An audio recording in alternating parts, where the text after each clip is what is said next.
você é muito bem-vindo ao programa Encontro com a Palavra. Esse é o estudo de todos os livros da Bíblia. É bom ter você conosco e sua atenção nos dá muita alegria. Acomode-se e acompanhe o programa de hoje. No último programa iniciamos o estudo dos capítulos 8 e 9 de 2 Coríntios. Nesses dois capítulos, Paulo apresentou sua melhor igreja, a igreja de Filipos, como exemplo no trato de ofertas para a sua pior igreja, que era a de Corinto, e claro, um exemplo também para nós, né? Vamos primeiro analisar a qualidade da contribuição dos crentes em Filipos. Paulo diz que eles entregaram-se primeiramente a si mesmos ao Senhor e depois a nós, pela vontade de Deus. Já dissemos que para Paulo, antes que uma pessoa colaborasse com alguma oferta para o seu ministério, deveria preencher certos requisitos, ou seja, deveria primeiro ofertar para Deus e depois para ele, satisfazendo primeiro a vontade de Deus e de sua obra. Deveria dar por livre e espontânea vontade, sentindo-se privilegiada por poder ofertar. Parece que isso era muito importante para Paulo. Ele jamais forçaria ninguém a fazer nada. Na carta a Filemon, que estudaremos mais tarde, Paulo apelou para que ele, de bom grado, recebesse de volta um escravo fugitivo, tendo em Cristo plena liberdade para mandar que você cumpra o seu dever. Prefiro fazer um apelo com base no amor. Para Paulo, era importante que as pessoas tomassem suas atitudes de livre e espontânea vontade. Assim deveria ser a oferta, uma oferta espontânea, por vontade própria. Deus ama quem dá com alegria, não quem dá com relutância. Os filipenses tinham dado com alegria e generosamente, o que nos ajuda a entender melhor o princípio da mordomia. Quando alguém dá uma boa oferta, as outras pessoas ficam se perguntando se quem está ofertando é rico e logo pensam, para ele é fácil fazer isso. Mas, de acordo com Paulo, os filipenses, no meio da mais severa tribulação, a grande alegria e a extrema pobreza deles transbordaram em rica generosidade.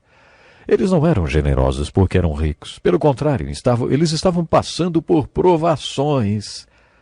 Isso nos leva à questão da possibilidade. Paulo falou sobre isso quando mencionou que eles deram tudo quanto podiam e até além do que podiam. O que será que significa dar além do que se pode? Os filipenses davam baseados naquilo que tinham e não no que não tinham. Muita gente pensa que se tivesse $1 milhão, ofertaria mais ao Senhor. Mas a mordomia consiste em dar o que se tem. Preste atenção nessa história.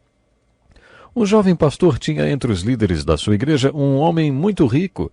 Esse pastor era meio preconceituoso em relação a pessoas ricas, porque achava que elas jamais poderiam ser crentes fiéis. Este homem, que tinha idade para ser pai do pastor, percebendo preconceito, um dia levou o pastor para dar uma volta de carro, como um pai leva o seu filho para passear e conversar. Durante o passeio, o homem rico mostrou todas as suas propriedades pela cidade. Em dado momento, o jovem pastor disse que não saberia o que fazer com tanto dinheiro, ao que o senhor rico então respondeu: mas o Deus que eu sirvo sabe, e foi por isso que ele não fez você rico. A partir daí, aquele homem começou a compartilhar com o jovem pastor sua visão, dizendo que ele era rico porque Deus sabia que podia confiar a ele aquele dinheiro. Ele foi o filho mais velho de uma família de 9 filhos. Quando seu pai morreu, ele estava fazendo faculdade. Seu pai lhe deixou a responsabilidade de mandar todos os seus irmãos menores para a faculdade, para que eles se tornassem missionários. Antes do pai morrer, ele prometeu que lutaria por isso. Durante a depressão, quando o último irmão foi para a faculdade, seu contador veio lhe cumprimentar. Ele perguntou por quê, e o contador respondeu: eu queria saber como é apertar a mão de um milionário. Ele tinha se tornado dono de uma conta de $1 milhão, numa época em que $1 milhão valia muito mais do que hoje. Naquele tempo, aquele homem, sozinho, já sustentava 120 missionários. Ele já era aposentado, mas o trabalho com os missionários era como se fosse um emprego de tempo integral. Era sua atividade principal. Então ele falou para o jovem pastor: Deus pode colocar dinheiro na minha mão. A essa altura o jovem pastor disse: se eu tivesse muito dinheiro, daria muito para o Senhor.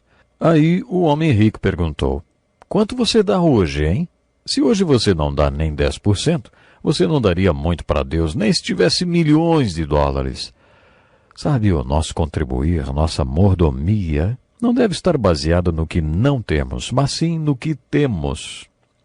Vamos ver juntos os padrões de contribuição dos filipenses. Os filipenses davam além das suas possibilidades.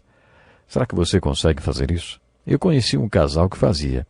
Eles analisavam o orçamento que tinham e o valor que podiam ofertar. Por exemplo, R$ 500 por mês.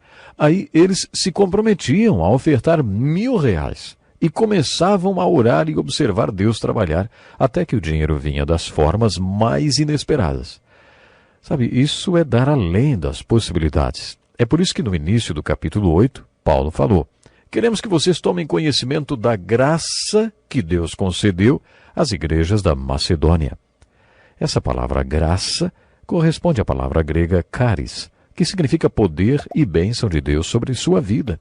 A questão não está no que você conquista, retém ou consegue. A questão está no que se torna possível com a graça de Deus na sua vida. Você pode provar a graça de Deus no que se refere a dar e ofertar, que é a graça de contribuir.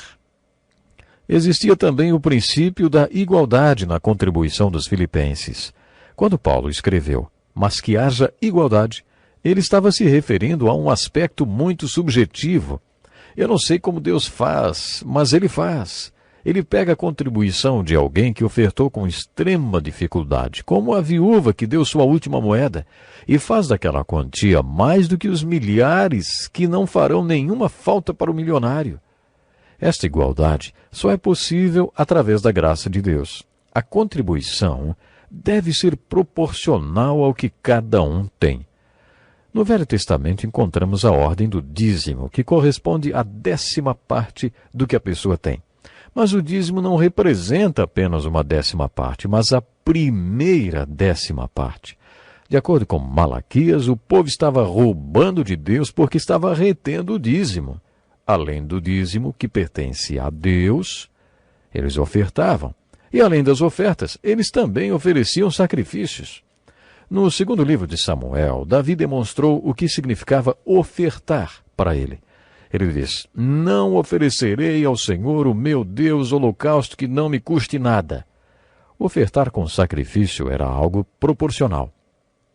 10% para um trabalhador que ganha um salário mínimo pode significar muito mais do que 10% do salário de um diretor de empresa. As duas quantidades são dízimos. Mas se os dois vão oferecer um sacrifício ao Senhor, então o diretor de empresa terá que dar alguma coisa que lhe custe, que lhe sinta no bolso. Ele talvez tenha que dar muito mais do que os 10% do dízimo. O conceito do Novo Testamento é que tudo pertence a Deus e não apenas os 10%, e nós somos apenas mordomos, administradores ou gerentes de tudo que Deus nos entregou. A questão é que um dia você deixará de ser mordomo e terá que prestar contas. O conceito de mordomia não implica em quanto você deu, mas no porquê reteve tanto. Por que você gastou tanto com você mesmo? Você administrou tudo que Deus lhe entregou para a glória de Deus? A igualdade é um princípio muito bonito presente no modelo de mordomia dos filipenses apresentado aos coríntios.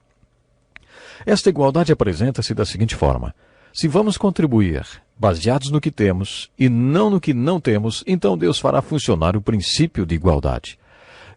Eu já vi Deus pegar a última moedinha da viúva e fazê-la render mais do que os R$ 10.000 de um homem rico que nem sentiria a falta daquele dinheiro.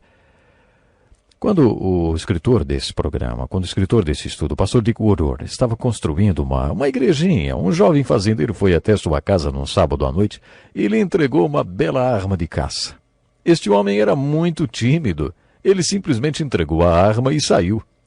O pastor foi até uma loja de armas para avaliá-la. O dono da loja não se conformava que aquela arma tivesse sido doada e perguntou ao pastor: puxa, que tipo de pregação você fez para conseguir que um fazendeiro ofertasse essa arma? Pouco tempo depois, o pastor Dick Woodward foi convidado para falar num retiro para um grupo de homens da igreja presbiteriana. Eles não especificaram sobre qual tema gostariam que fosse abordado no encontro. Então, antes de começar o retiro, o pastor perguntou sobre o que eles gostariam que ele falasse. Lá de trás veio uma sugestão. Por que você não fala sobre como conseguir que um fazendeiro doe sua arma de caça? Era o dono da loja de armas. Ele era um dos líderes da igreja presbiteriana. Aquela igreja estava querendo mudar para outro bairro onde seu trabalho pudesse ser melhor desenvolvido, mas não havia consenso a esse respeito porque a saída da igreja daquele bairro significaria numa desvalorização imobiliária. Depois de falar ao grupo, no final do retiro, a liderança decidiu fazer a mudança.